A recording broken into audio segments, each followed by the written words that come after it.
Alright, it is Wednesday. It is Wednesday, my dudes. I was going to do some sanding yesterday, which would have been Tuesday, but by the time I got off work, it was already pretty late, so didn't want to start sanding and grinding and, annoy my neighbors. So luckily, I'm off work today, Wednesday, so I'm gonna get all of this knocked out today, and hopefully, I think I'm off Friday, so hopefully Friday we can get some epoxy put on these bulkheads back here after doing some light sanding, which I may take care of that today as well. But goal for today is get all these little white spots on the side of the hull pretty much completely sanded down. We're excluding the engine compartment because that's just going to be a lot. So yeah, we're going to finish knocking out all this, and I might get the tops. I don't know yet. So a couple things that I definitely need to get is one, a new sander, because it's falling apart, which I'm sure that you can see. I've had this thing for, I don't know, probably 5 years, and the bearings in it are definitely starting to go out. So new sanders on the agenda. I'd like to buy the same one that Mads has, which I think is a Bosch something or another with some numbers, but it's pretty pricey, so may have to wait a couple paychecks for that. Other than that, I found a whole bunch of sandpaper, so we're good on that. And full face respirator for sure, because the dust gets past this so easily. And yeah, I took the tarp off the 4 big main windows just to allow a little bit more air to escape and let the dust kind of get out of here. So yeah, now we're gonna get sanded.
All right. Well, I'm sure that looked quick, and it kind of was. That was exactly 35 minutes of sanding. So all of that's kind of finished. Sandpaper. I don't know what's going on. Let me take my mask off so I don't sound muffled. I think the adhesive that they used on the entire hull for like all the hull liner and stuff like that, I think all of that is kind of still present. Either that, or now my knowledge on polyester is not that great, but if I'm not mistaken, polyester doesn't really harden. That's why I can still pull a lot of this, tabbing tape off that, was done from the factory. I wish I could find a good example to kind of give y'all. Let's see. Yeah, maybe this. So it doesn't really harden. It's still, yeah, if you lay enough glass down and all that, it does. But on the inside, where they do the one layer of like a really fine cloth to give it, a good texture on the inside, so you don't have the giant, I guess woven, I think that's correct, to give that texture in here. So like you can kind of see the big cloth right here, and then you can see the fine cloth here. So this is what's on the outside of this on the inside of the hull to give it a better finish. So I think when they laid that down, I think that's where I'm getting all my gumming up on the sandpaper issue. So it's either the polyester resin or it's the adhesive they use for the hull liner. So I'm gonna have to come in here with some of this stuff right here, because as far as I know, this doesn't hurt the fiberglass.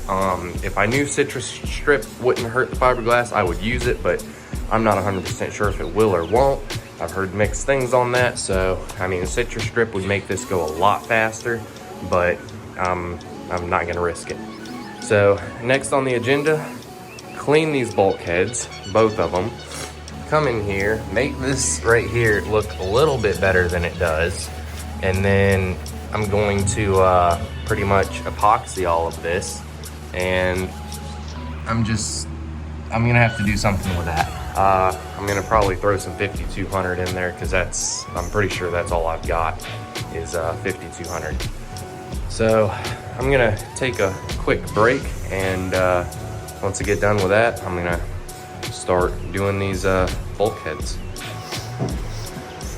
All right, I've had a somewhat decent break. I'm gonna start out with 80 grit, and then I'm gonna move on to 120.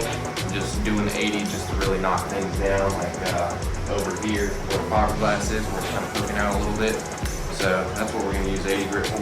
120 is just kind of smooth it out, give it a good finish. And not using the big old sander, using this, I think this is Hyper Tough. Yeah, Hyper Tough. I'll tell you, if y'all need a cheap sander, like a random orbital that's gonna pretty much last forever, these dang Hyper Toughs, they're pretty good. I've had this one probably, I don't know, 2.5, 3 years. It does pretty all right. Just don't leave it out in the rain, because I've killed several doing that. So I'm gonna slap some 80 grit on here, get some tunes going, and yeah, I'm gonna start doing some more fantastic sanding.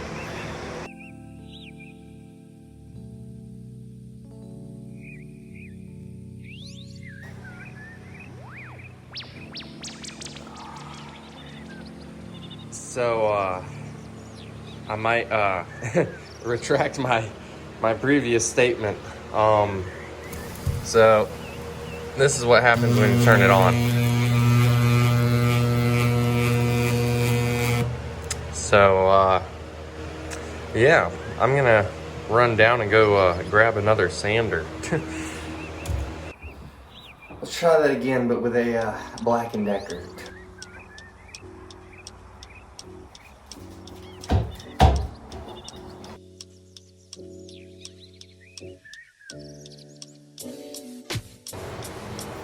Alright, so I'm gonna try to remove this. I have a system that might work, which would require pulling a stand out from underneath the boat, which I actually don't want to do. That'd probably be a bad idea, especially with having virtually no bulkheads in here. So I'm gonna go try to find something that will work with this. I do have a bottle jack and some wood that might work. So yeah, I'll be back, and I'm gonna try to figure something out to raise the deck up a little bit. Alright, so I think I have the magic concoction here. Got a nice little bottle jack sitting on a block of wood, sitting on a fence post, sitting on a piece of decking board. So let's try to get this thing out.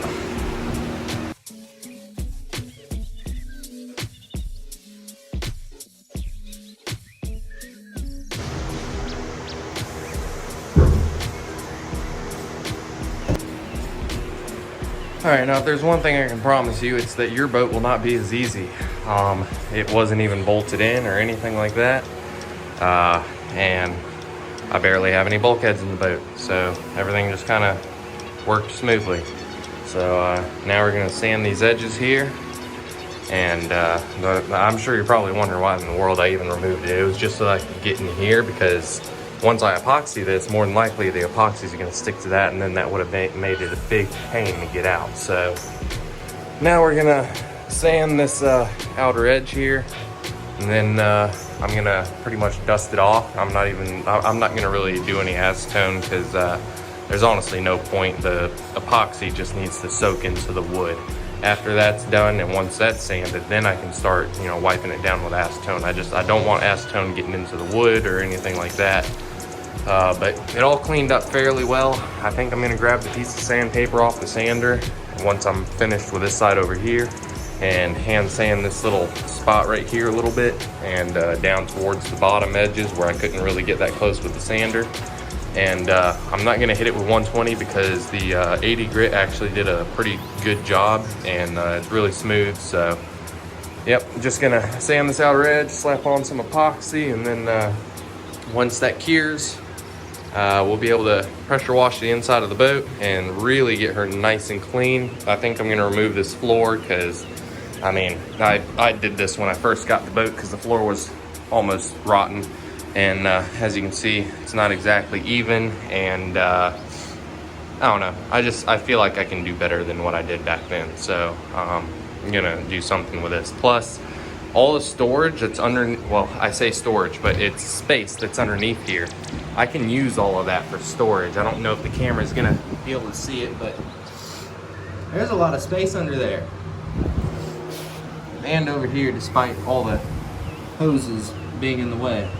But there's a lot of space under this floor that's not being utilized, and I want to utilize it because space on a boat is everything. So anyways, time to start sanding again.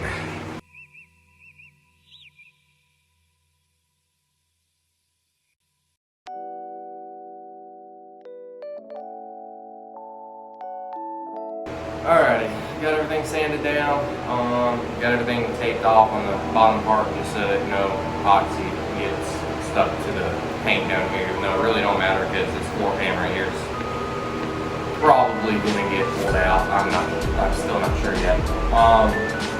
So yeah, now we're gonna go ahead and mix up some epoxy. I did bring it up when I got the sander.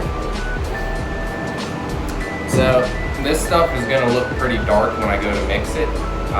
There's nothing wrong with the hardener, it just over time it kind of darkens and changes colors. And this next part, don't judge me, I'm working with what I have. So I'm not rolling in dough, so we're using paper plates as a paint tray. I've got these little mixing cups, so what that translates to is this is going to take absolutely forever. And I have these stir sticks, which was in my buddy's box of boat goods. So he might come back to some missing stir sticks, but that's all right. He don't really work with epoxy anyway. So yeah, let's get some epoxy mixed up. And this is a 1-to-1, which I'm sure most of you that's watching this knows that. I usually, for this, I'm probably going to do about 10 pumps of resin and 10 pumps of hardener. Okay, we're actually going to do 8 because that cup's already pretty full.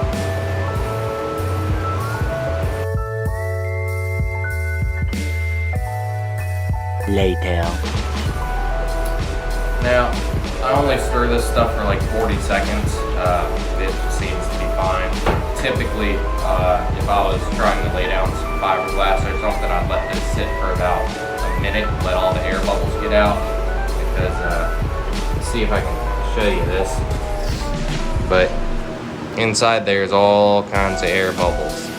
But it's not gonna matter with what I'm doing because I'm using foam rollers. Now, there's really nothing wrong with that. You can get a pretty good finish out of foam rollers. It's just they do make specific epoxy rollers. The reason you don't want to really use these is because the chemicals in the epoxy is known to kind of break down the foam. And these rollers are already kind of old as it is. so they're kind of already got issues, but that's perfectly fine for what this is. I'm gonna get some actual rollers that's meant for this whenever I start doing stuff that actually matters. This is just first coat, trying to get some epoxy to soak into it so that the water doesn't affect that whenever I'm pressure washing here. So that's all this is for, so I'm not really concerned about perfection.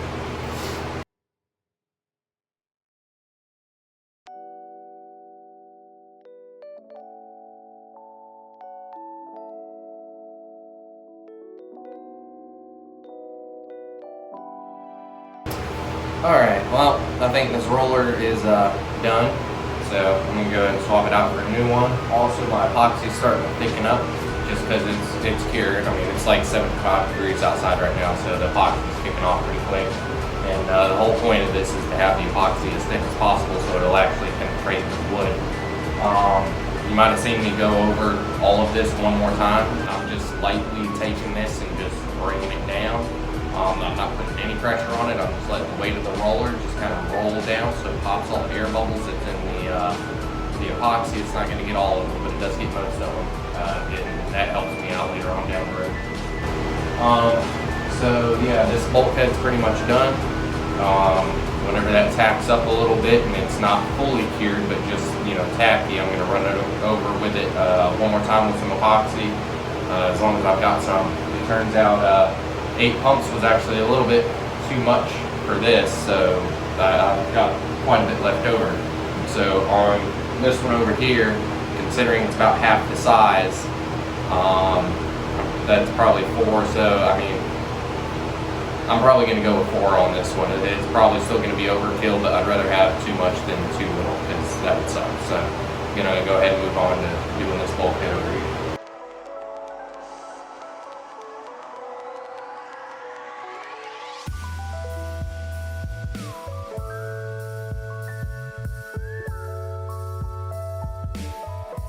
Alright, that one's done. And the cool thing is, I used the exact amount that I needed versus the first one. So, as you can see, still got a little bit of, you know, air bubbles in there, but they'll probably pop as it's curing. But that's a good thin coat. And that's the other thing I was going to mention the last time I paused. You want to do really thin coats. When you're trying to get epoxy to soak in plywood, you do thin coats. You do like 3 or 4 thin coats of epoxy. You do not want to just lay on one big thick piece of, or, you know, layer of epoxy. So, yeah. And this side looks pretty good now. That's why I was saying most of the air bubbles will probably pop as it's curing, because as you can see on this side, there's nowhere near as many. Now, the camera is a tad bit dusty, but there we go. So, you can really see just how nice and smooth that is, which is going to be great for later because, you know, all these are going to get painted eventually. So now I'm just going to sit and wait for a little bit, because I need this to be tacky, not to where it comes off on my finger, and I'll kind of show you an example of that. So this right here has been sitting for I don't know, probably 10 minutes, and if I touch it, it comes off on my finger, which you can't. Yep, there we go. You can see it's on my finger. You don't want it to come off. When you touch this, you just want it to leave, you know, just barely a mark of where you touched it, and none comes off on your finger. Then you can apply your second coat. Because if you wait for this to cure, then you're gonna have to sand it all back down again, and not all the way down. I mean, you just have to sand it to, you know, give it a texture to where the second layer can bond to it. So you just let it soak in there. Once it gets tacky, lay on your second coat, and then you just let the magical science stuff do its work, and it just kind of all cures together as one part. So on these bulkheads, I'm only gonna do 2 coats. I'm not too concerned about going with 3 or 4. I just need enough to where it's not going to hurt the plywood when I pressure wash in here, and then later on, if I decide that more coats need to be applied, then I will do so. So yeah, now we're just going to sit around and wait and watch epoxy cure. 1 eternity later. All right, we're kind of perfect now. I'll show you. So right here, you can touch it, and you can see where my fingerprint is right there, but none came off on my finger. So we're perfect to apply another coat.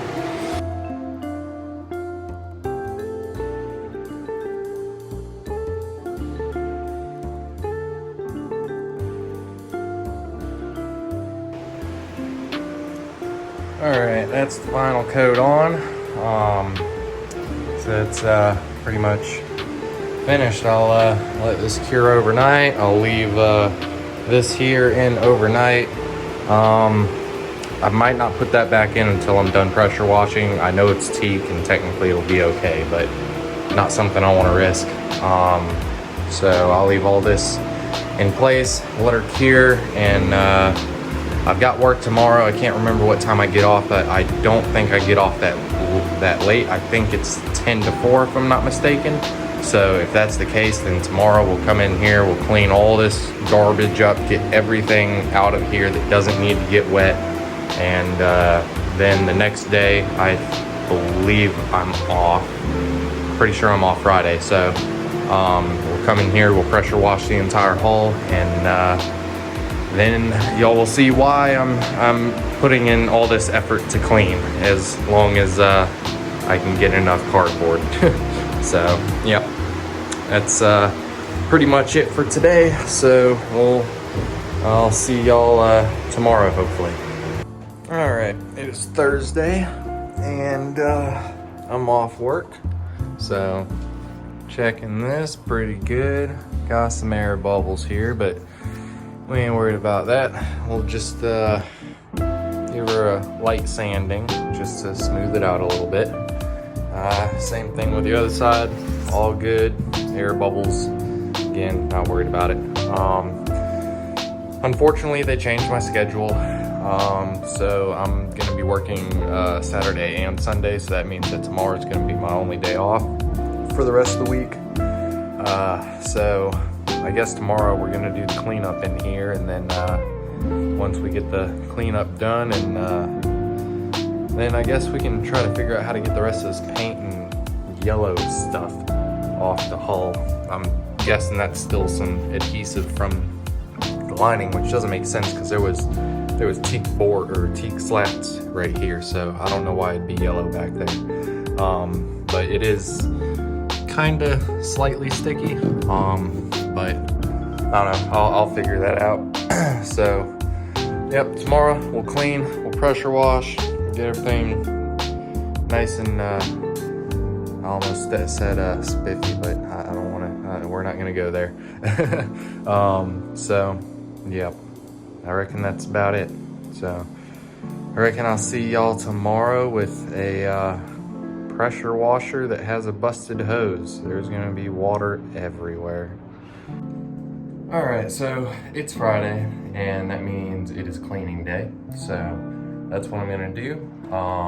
Hopefully I can find a good spot to put the camera, that way I can actually have a somewhat decent time-lapse video, but I can't seem to find a good spot to put the camera, so it's probably not gonna be all that fantastic, but I'm gonna give it a best shot.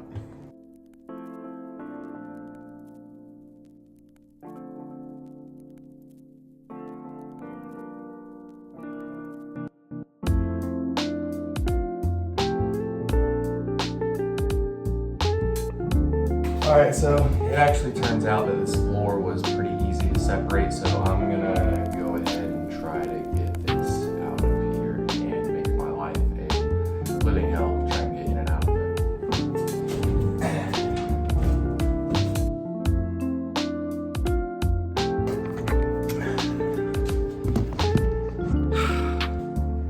This phone isn't gonna survive this rebuild. I can't tell you how many times I've dropped it today.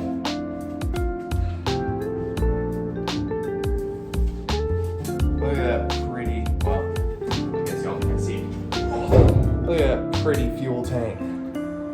And in case y'all are wondering who made that, Full Width Fabrications in New Bern, North Carolina. Yeah, he's the one that made this tank, and I'll say he did a pretty dang good job. So any of y'all are in North Carolina and need somebody to make a fuel tank, he did really good, so highly recommend him. All right, that's the floor out of the way. I don't know what to do with the fuel tank. I'll be honest, I don't have a clue.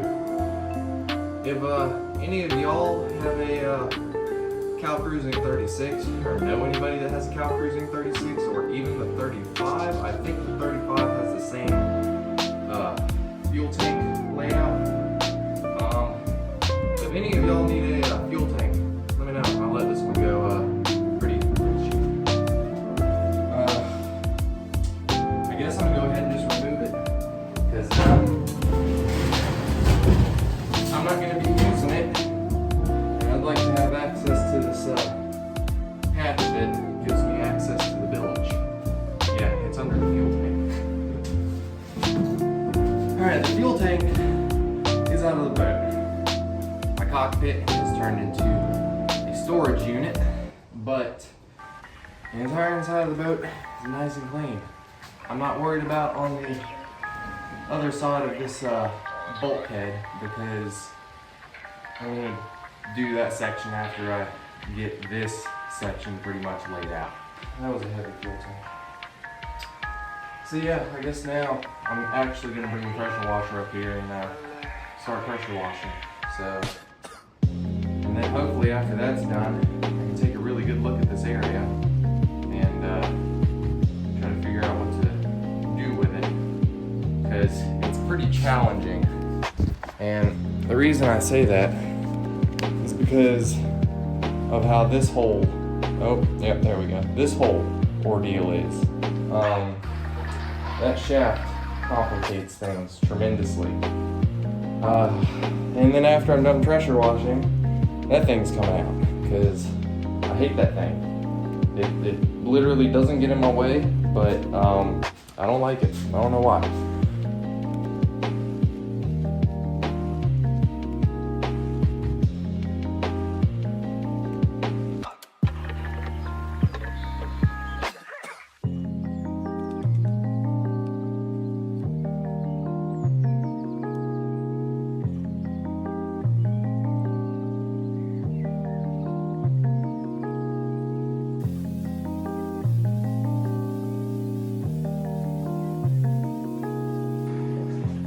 Alrighty, well, done pressure washing.